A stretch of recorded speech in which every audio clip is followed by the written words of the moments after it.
بسم الله الرحمن الرحيم. السلام عليكم ورحمة الله وبركاته. اللهم صل وسلم وبارك على سيدنا محمد وعلى آله وصحبه وسلم. بسم الله الرحمن الرحيم وبنستعين. ازيكم حبايبي، عاملين ايه؟ النهاردة فيديو جديد معانا على قناة ام العيال. بإذن الله هنعمل الملوخية على اصولها من غير ما تكون صيصة ولا مسقطة ولا اي حاجة. دي دلوقتي عندنا كده تقريبا نص كيلو ملوخية. دلوقتي عندنا ده نص كيلو ملوخية، لسه ما حطيناش عليه شوربه ولا اي حاجة، ملوخية بس مخروطة. يعني ممكن تجيبيها اللي هي الاكياس، او ممكن تكوني جايباها طازة، او ممكن يعني تخرطيها وتشيليها في اكياس في الفريزر، حسب ما انتي حطاها. هنجيب نص كيلو ملوخية، هنحط عليه الملح والفلفل والكزبرة الناشفة، رشة ملح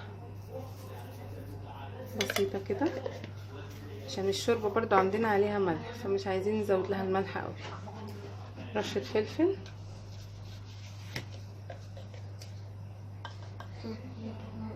برضو بسيطة كده عشان الشوربة عليها برضو توابل.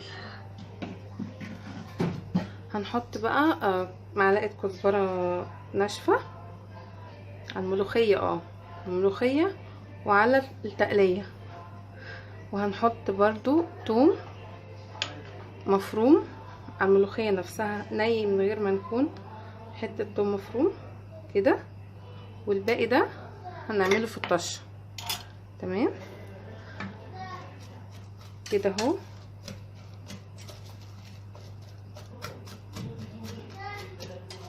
هنقلب ده كده في بعضه. هنجيب بقى الشوربة ونسقيها على حسب السمك اللي احنا عايزينه. في ناس بتحبها خفيفة، ممكن نعملها خفيفة، لكن في ناس بتحبها تخينة كده ومالية مركزها. هنجيب الشوربة ونسقيها على قد ما احنا عايزين سمكها. دي كده معانا الملوخية، ملوخية سك من غير اي شوربة في الحلة بتاعتنا. هنسقيها بالشوربة وبعدين نرفعها على نار تغلي عقبال ما نحضر التقلية او الطشة يعني بتاعت الملوخية على اصولها بقى. الشوربة كده عندنا اهي. هنحط بقى بالمقدار اللي احنا عايزينه ونقلب لحد اما ايه نحس ان سمكها ده اللي احنا محتاجينه. يلا نحط الشوربة ونقلب. الشوربة سخنة طبعا، والشوربة اللي انا هحطها للملوخية زودت لها فص ماجي عشان يبقى طعمها غني. هي شوربة ايه فراخ، ممكن نحط لها برضو فص او لحمة. انا عايزة طعم الملوخية يبقى غني جدا. نقلب لغاية اما نشوف سمكها اللي احنا عايزينه.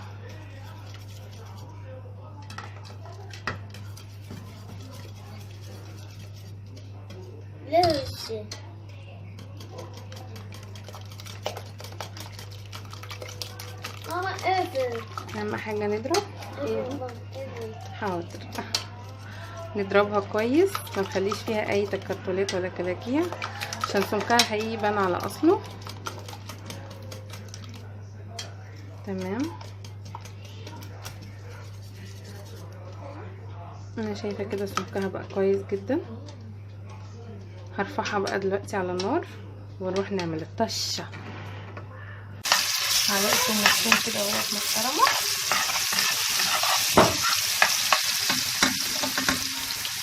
هنحط معلقه كزبره ناشفه كده. اول بقى ما لونها يبقى ذهبي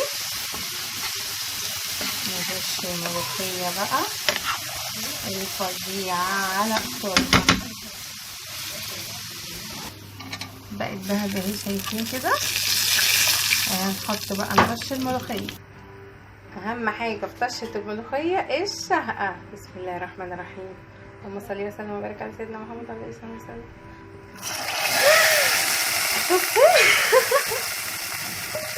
الشهقه دي بقى هي سر نجاح الملوخيه، مقولكيش.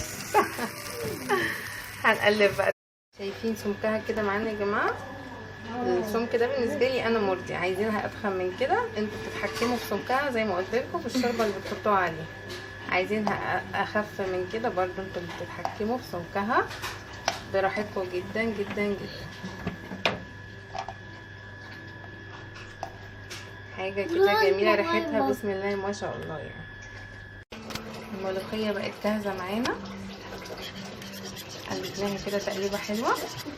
وانا بردك رحت نقله الطاسه معايا عشان كبيره، فرحت نقله الملوخيه في الطاسه مكان الطشه علشان تاخد كل حاجه في طعمها وفي ريحتها. كده الملوخيه بقت جاهزه معانا. واو، ايه رايك يا دوجي؟ حلوه. دوجي بيسقف لي، شامم ريحتها طبعا بقى، مجوعه الدنيا، مجوعه العمار. شاطر. شكرا يا دوجي. وبكده الملوخيه بقت جاهزه معانا بألف هنا وشفا. نغرفها بقى في الاطباق ونقدمها على السفره جنب الرز، او تتغمس بقى بالعيش بقى ودن قطه كده بقى، وحاجات ايه جميله جميله.